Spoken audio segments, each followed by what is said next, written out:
This is my French visa. The first time I applied for a French visa, it was refused. But there's something I did to actually get it overturned for them to issue me my first ever French visa. Now, I've gotten a lot of other French visas after this one, but if you have been refused a French visa or a Schengen visa before, this video is actually for you because I'm going to be telling you guys exactly what I did. When my passport was returned, I didn't see a visa on top of it, but I saw a letter that says refuse the visa, which means refusal of visa in French. Of course, I was disappointed. I now took my time to go through the refusal reasons, and it actually made sense, right? I applied for that visa as a big man because I have gotten a lot of other visas in the past, right? So I just felt like, why would they refuse me this visa? In that refusal letter, they said that I have a chance to actually do an appeal. And I asked myself a question. I said, is this application strong enough to win an appeal? The answer was no. So I decided to make a stronger application that I can actually use for an appeal if it gets refused a second time. So I took my time and addressed all the issues raised in that refusal letter. The first issue they raised is proof of subsistence, saying that I don't have money,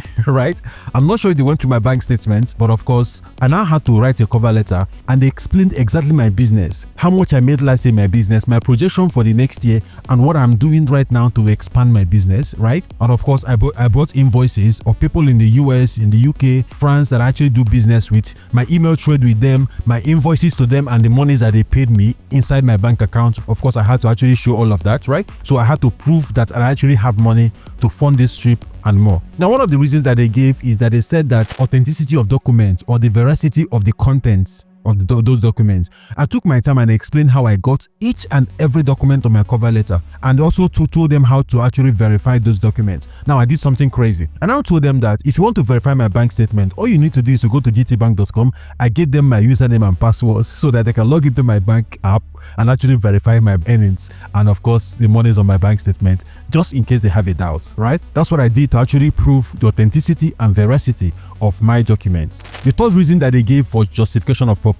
Now, I explained calmly in that cover letter that I have traveled to different countries. I was in the UK prior, and I spent 2 weeks in the UK. I was in South Korea where I spent 10 days. I was in South Africa where I spent another like 8 or 10 days before that. I was in Kenya where I spent like 5 days, right? And I explained to them that every year I take these vacations. Like I visit 2 or 3 countries every single year, right? And this year I'm planning to visit France. That was the argument I made to justify the purpose of my trip. Now, for you who have not been on vacation before and suddenly you want to go on vacation, you have to be able to prove that your profile meets that of a tourist. Now, last but not the least, they said that they doubt my intention to leave the member state if they give me a visa to France, that they doubt I'm going to be leaving France. And on my cover letter, I made another argument. I told them that in my business last year, I made this amount of money in US dollars. In my business this year, I'm actually projecting to do ×3 of that amount of money I made last year. I've actually rented a new office and I'm actually expanding my business, and this is what we are planning to do. And I told them that it would be stupid of me to go and become an illegal immigrant in France where I have this business in Nigeria. And of course, I provided proof. And guess what? That's how I got my first French visa. And we have helped a lot of persons do the exact same thing and get their refusals overturned. So if you have a refusal letter right now and you want us to look at it, all you need to do is to click on the link in my bio or the first link in this video description just below this video to get in touch with me.